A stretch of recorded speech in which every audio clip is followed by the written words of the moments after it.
45 ఏళ్ళు నేను రాజకీయాల్లో ఉన్నాను కానీ ఎమ్మెల్యేలకు మంత్రులకు ట్రాన్స్ఫర్లు ఉంటాయని నాకు తెలియదు ఇంతవరకు.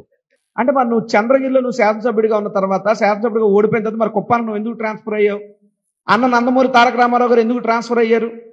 లేదా మీ పార్టీలో ఉన్నటువంటి గంటా శ్రీనివాసరావు విశాఖపట్నం ఎలక్షన్కో నియోజకవర్గం ఓసారి అనకాపల్లి అంటాడు, ఓసారి చోడవరం అంటాడు, ఓసారి భీమిలి అంటాడు, ఓసారి విశాఖ ఉత్తరం అంటాడు, రేపు ఎక్కడ అంటాడో తెలియదు. మరి అటువంటి వ్యక్తులందరూ పెట్టి నువ్వేం చేస్తున్నావు? అందరినీ ట్రాన్స్ఫర్ చేస్తాడంట. 5 మంది దళితుల్ని ట్రాన్స్ఫర్ చేశాడు. అందులో 3 మంత్రులు, 2 మంత్రులు దళితులు, ఒక బీసీ మంత్రి, ఇంకో పక్కన 3 బీసీ ఎమ్మెల్యేలు. అందరినీ ట్రాన్స్ఫర్ చేసి మళ్ళీ గెలిపించేస్తాడంట. దళితులను మాత్రమే ట్రాన్స్ఫర్ చేస్తున్నారన్నావు. మరి నీ పార్టీలో ఉన్నటువంటి నీ తెలుగు మహిళా అధ్యక్షురాలు, పాయకరావుపేట మాజీ శాసనసభ్యురాలు వంగలపూడి అనితిని పాయకరావుపేట నుంచి కొవ్వూరుకు నువ్వు ఎందుకు ట్రాన్స్ఫర్ చేసావు? నీ పార్టీలో మాజీ మంత్రి ఉన్న జవహర్ని నీ పార్టీ కొవ్వూరు నుంచి తిరువూరుకి ఎందుకు ట్రాన్స్ఫర్ చేసావు? అంటే నీ దృష్టిలో దళితులు కాదా, లేదా నువ్వు చేసిన ట్రాన్స్ఫర్లు కాదా? ఏదో ఒకటి క్లారిటీ ఉండాలి కదా. మేము చేస్తేనేమో ట్రాన్స్ఫర్, నువ్వు చేస్తేనేమో బంపర్ ఆఫర్, ఇలాంటి సెపరేట్ రాజ్యాంగాలు ఏమైనా చంద్రబాబుకు ఉన్నాయా నేను అడుగుతున్నా. కాబట్టి రాజకీయ వ్యూహాల్లో భాగంగా ఎవరు ఎక్కడి నుంచైనా పోటీ చేయొచ్చు. మార్పులు చేర్పులు కూర్పులతో రాబోయేటటువంటి యుద్ధానికి తన యొక్క సైన్యాన్ని సన్నద్ధం చేసే బాధ్యతలో మా పార్టీ అధినేత జగన్మోహన్ రెడ్డి గారు బలమైనటువంటి క్యాండిడేట్ని ఆయా నియోజకవర్గ సామాజిక పరిస్థితులకు అనుగుణంగా మార్పులు చేర్పులు చేసుకుంటూ ముందుకెళ్తున్నాం. ఊర్లో పెళ్లి కుక్కలాడవడం అన్నట్టు మా పార్టీలో అభ్యర్థులు మార్చుకుంటే చంద్రబాబుని పవన్ కళ్యాణ్ ఆడవడం ఏంటో నాకు అర్థం కావట్లేదు. 45 ఏళ్ళు నేను రాజకీయాల్లో ఉన్నాను కానీ ఎమ్మెల్యేలకు మంత్రులకు ట్రాన్స్ఫర్లు ఉంటాయని నాకు తెలియదు ఇంతవరకు. అంటే మరి నువ్వు చంద్రగిరిలో నువ్వు శాసనసభ్యుడిగా ఉన్న తర్వాత, శాసనసభ్యుడిగా ఓడిపోయిన తర్వాత మరి కుప్పానికి నువ్వు ఎందుకు ట్రాన్స్ఫర్ అయ్యావు?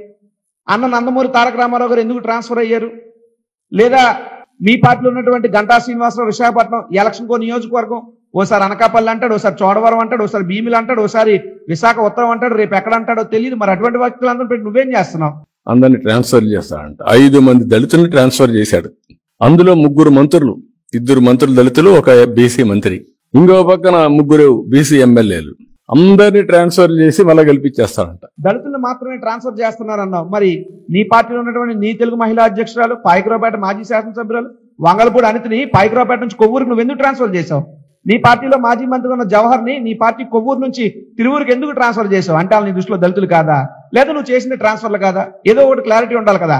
మేము చేస్తేనేమో ట్రాన్స్ఫర్, నువ్వు చేస్తేనేమో బంపర్ ఆఫర్, ఇలాంటి సెపరేట్ రాజ్యాంగాలు ఏమైనా చంద్రబాబుకు ఉన్నాయా నేను అడుగుతున్నా. కాబట్టి రాజకీయ వ్యూహాల్లో భాగంగా ఎవరు ఎక్కడి నుంచైనా పోటీ చేయొచ్చు. మార్పులు చేర్పులు కూర్పులతో రాబోయేటటువంటి యుద్ధానికి తన యొక్క సైన్యాన్ని సన్నద్ధం చేసే బాధ్యతలో మా పార్టీ అధినేత జగన్మోహన్ రెడ్డి గారు బలమైనటువంటి క్యాండిడేట్ని ఆయా నియోజకవర్గ సామాజిక పరిస్థితులకు అనుగుణంగా మార్పులు చేర్పులు చేసుకుంటూ ముందుకెళ్తున్నాం. ఊర్లో పెళ్లి కుక్కలాడవడం అన్నట్టు మా పార్టీలో అభ్యర్థులు మార్చుకుంటే చంద్రబాబుని పవన్ కళ్యాణ్ ఆడవడం ఏంటో నాకు అర్థం కావట్లేదు.